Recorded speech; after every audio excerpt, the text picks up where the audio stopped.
Hi everyone, welcome back to my channel. If you're new here, I am on a journey to being financially free. Paid off over $40,000 in debt so far and over $15,000 this year alone. In today's video, I want to walk you through my exact payday routine. Things I do as soon as I get paid to stay on top of my finances and keep moving forward in my journey to being financially free. Let's get started. So step one is make a budget, and I've already done a full video last year on how to create a budget and what I mean when I say create a budget. But for starters, just to give you guys some basic overview, the first thing you want to start with is your income. Start by how much I bring home after taxes. Next, I look at my expenses. So these include things like fixed expenses and variable, of course, rent, utilities, all that kind of stuff like that, and subscriptions. But for the most part, those are things that I know have to be paid every month, no exceptions. I actually do two budgets, right? I do one budget on a computer where I do a little spreadsheet. Of course, there's apps out there that can help you create your budget. If you're a more techie person, you can use your notes app, honestly, okay? And you can configure your income, your expenses. I have many budgets saved in my notes, and it's just numbers, okay? I also like to have it written down on paper. And same situation, I start with my income, I then list my expenses, and then the next thing that I'm looking at are my transfers. So for me, to transfer money between accounts, and we'll get to accounts later, but for me, what I like to do is I set aside spending money for the next few weeks.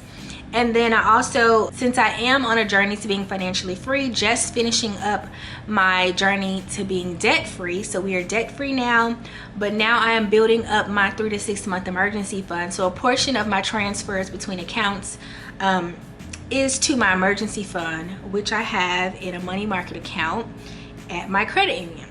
We've talked about the income, the expenses, the transfer between accounts, and then lastly, the last thing I like to account for are my debts to be paid in full. I said I'm out of debt, meaning I don't have thousands of dollars in debt, but I do have a credit card that I make sure to pay off every month. Now, I am not the person who racks up thousands and thousands of dollars on their credit card. That's not me, okay? But what I do have on there are things like a charitable donation just to keep it going. I also have my internet bill, which is about $55, comes out on my credit card as well. Those are two things that are just going to be on my credit card every month. I can say with complete honesty that I do keep my credit card balance pretty much lower than $500. Pretty much it's like 400, 3 something, nothing crazy, okay? When I was getting out of debt, I was paying down my student loans, my car note, all those type of things, okay? But my credit card, which I opened up within the last 3 years, I pay my balance off every month. I don't carry a balance and I don't accrue any interest. Now, the only other thing that I sometimes have is my Zip balance under my debt. So Zip is kind of like Affirm, or what other one?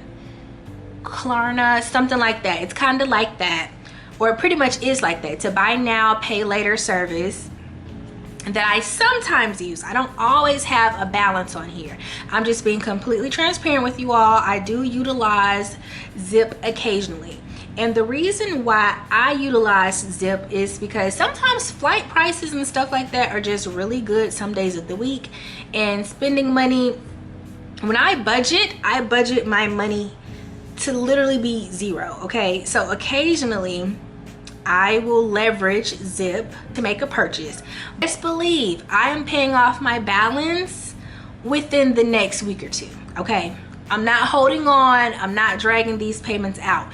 And another reason why I really prefer Zip over Klarna or Affirm or any of those other sites is because when I first started using Zip, they gave you 4 payments split over 6 weeks. So you had a payment due every 2 weeks, okay?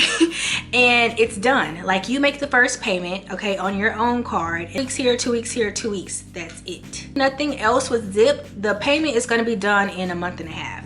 Now, I don't use this often. I'm not keeping these little things around. My goal is to clear them out, yada, yada, yada.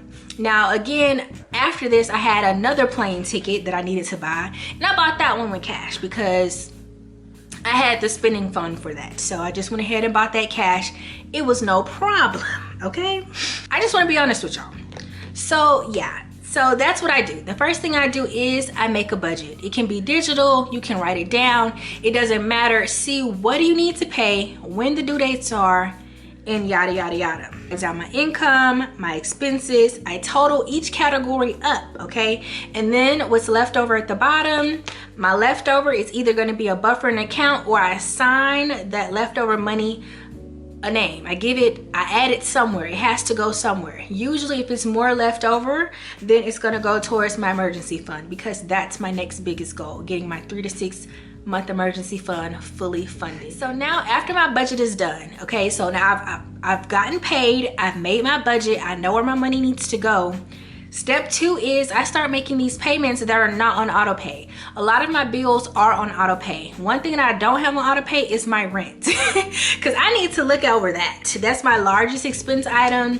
I need to push the button on my rent. But for everything else, any subscription, phone bill, utility bill, my internet bill, those things are on auto pay, okay? Same day I get paid, anything that can be paid that is not on auto pay is getting paid, okay? I've made a mental note that that money needs to stay, like there's a certain amount of money that needs to be in my account for these purchases on those days that they need to come out. Also, Zip may not be for you if you can't handle your account, the money going out at 2 o'clock in the morning, because that's fine with me. Like, let's say I did not clear the balance as soon as possible and I just waited the next 2 weeks for the payment to come out on its own. If the payment coming out at 2 a.m. is going to be a problem for you, then the pay later situation stuff may not be for you. I'm not trying to scam the system. I bought it. I want these people to get their money. So the fact that it's coming out at 3 and 4 a.m. in the morning, which I saw because they send you a confirmation text message when they receive the payment, like, thank you for your payment. And it's always at like 3 a.m., 4 a.m. It's so funny to me. They're gonna get their money. And if you have a problem with these people getting their money, then this may not be the service for you. I don't know. Again, for my credit card balance, I don't wait till the credit card due date to pay it. If I have the money to pay it, I'm gonna pay it right then and there, okay? So as soon as I get paid, I go ahead and make the credit card payment. Cards, I know you wanna go ahead and try to pay it by the statement date, not the due date, okay? So whenever I get paid, I'm clearing the balance immediately.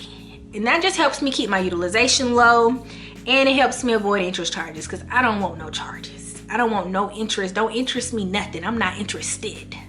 Zip, same thing. It's on a 6-week payment schedule, auto pay schedule, but I prefer to pay that balance off immediately. The next thing I do is back to transfers between accounts. So again, same day I got paid, I went ahead and paid my bills, and now I'm transferring money between my accounts. What I mean by that is, if I say I'm gonna have $500 spending money, I'm going to move my $500 out of my checking account that's for bills and stuff like that into a separate checking account that's solely for spending money. I have a card and everything. I customized the card and it says spending money on it. So yeah, spending money, okay? It's a noun. Money available to be spent on pleasures and entertainment. That's what my card says. Bills debit card, it says bills, bills, and more bills. That's what the card is for. I get bills, this one I just got a sticky note on it and I cut it down and put a little piece of tape on there. Spending money. Now I've assessed my income, I've paid my bills, I've transferred the money out, I've transferred the money into my emergency fund, I've transferred the money to my spending account all day one. I'm doing all this day one, I'm not waiting. And of course, another one of my expenses is like my metro transportation. So I went ahead and took that $150, that $125, whatever amount that I have determined is reasonable for the month. Usually I do $75 for work and then $75 for personal. That's my monthly transportation cost for living in DC, okay? $150. Head and send that up, put that on the Metro card, okay? Since to me that's still like an asset, because I don't have to, now through the month I'm using that. So that's kind of not a transfer between account, but It kind of is, because it slowly gets used. I've transferred money between accounts. I've replenished my Metro card. The next thing I want to go over is how I utilize multiple checking and savings accounts. This is more so a tip in just how my budget situation and how my paycheck planning works for me is because I do have multiple accounts. So I just told you guys about 2 cards that I use most often, and I think as a minimum everyone should have 2 checking accounts and 2 savings accounts. One person, 2 checkings and 2 savings. I think everyone should have that at the minimum. I just think it makes life so much easier. It may sound like a lot, but for me it makes life so much easier. And here's how it works for me. One account is for my fixed expenses and my variable stuff, rent, utilities, bills. That's what that's for. Okay, that's what one checking, remember that, bills. Yeah, that's what that's for. The other one is for variable spending. Okay, this is like eating out, getting my nails done, you know, entertainment, going to a concert, doing all the kind of stuff. That's what the other card is for. I only pull out the pink card if it's something fun. Okay, if I'm going shopping, that's what the pink card is for. The next accounts are the savings accounts. So one account is for my emergency fund. Okay, this account is for true emergencies. I don't ever want to touch this account. That one is actually at a whole different bank. It's a little bit harder for me to access that money over there. Not really, because I have like 5 accounts over there as well, but that's not the point. The point is, it is a little harder for me to get that money back to my main accounts and stuff like that. It's a little harder. It's in its money market account and it's earning interest, okay, more than the simple savings account interest of 0.01%. okay, it's earning 5% annually. And I think high yield savings accounts are up right now. Money markets, I think, are up as well. So if your emergency fund or savings isn't in one of those, put it there. So the second savings account is kind of like short-term goals. So this can be like, I don't know, vacations or large purchases. Some side hustle work. And I put that money from working in a whole separate account. I didn't put it in the spending money. I didn't put it in my emergency fund, but it's for some expenses that I am tracking that have not occurred yet. So I know when I go home again in December, I'm gonna have to fly with my dog. I know that to fly with my dog, it's gonna cost me about $400. So the money that I made from that gig is being set aside in a savings account, ready to be transferred back into the bills account on the day of travel. To fly with my dog, it's $150, okay? And because he is considered my personal or my carry-on, I can't have a personal carry-on on him. I have to pick one, and so usually I end up checking a bag, so that's already $40. So one way, that's $190 to fly with my dog, and I have to fly with him twice. I have to do that 2 times because now we got to get back to DC after the trip. So yeah, $400 have been put aside in a random account. That's just an example of how I use my savings accounts. Now again, I have more than 2 checkings and 2 savings, but for me, moving money around is a science, because I am surprised how well I move money around. And honestly, I do let money just sit in certain accounts at low amounts, at $200 here, $300 here, just because sometimes you do be on a little bit of sometimes the money not moneying right, but because you have a random $300 here sitting there for no reason, you can leverage. How can I buy this thing that I've ran through my spending money, and what are my other options? Because it's not coming out the bill money, it's not coming out my emergency fund. What other money can I leverage? Okay, I will leverage all of these accounts. So the random savings account with $200 in there that has no purpose, it might turn into a shopping spree. It just might do that. But again, for me, having multiple accounts works in my favor. I love moving money around. Here's a little fact for y'all. Studies show that separating your money into designated accounts can help reduce overspending and make it easier to track where your money is going, according to a study by the Consumer Financial Protection Bureau. People who compartmentalize their finances are more likely to meet their financial goals. Plus, it's a great way to stay organized and stress less about your money, okay? I'm not stressed about it because when I get to looking and I move the money around, I'm still on track. Nothing has changed. My bills are paid. And me buying the $50 purchase isn't so bad now. Now I don't feel guilty at all because the random money was sitting there. That is it. My paycheck routine is simple, but it is powerful. Budgeting, making payments right away, and utilizing multiple accounts. I stay in control of my money and I keep moving closer to my financial goals. If you found this video helpful, don't forget to like, comment, and subscribe for more content just like this. Let me know in the comments what your payday routine looks like. Do you have a payment routine? Thanks for watching. Again, I am Tommie Marie. Thank you guys for watching and I'll see you in the next video.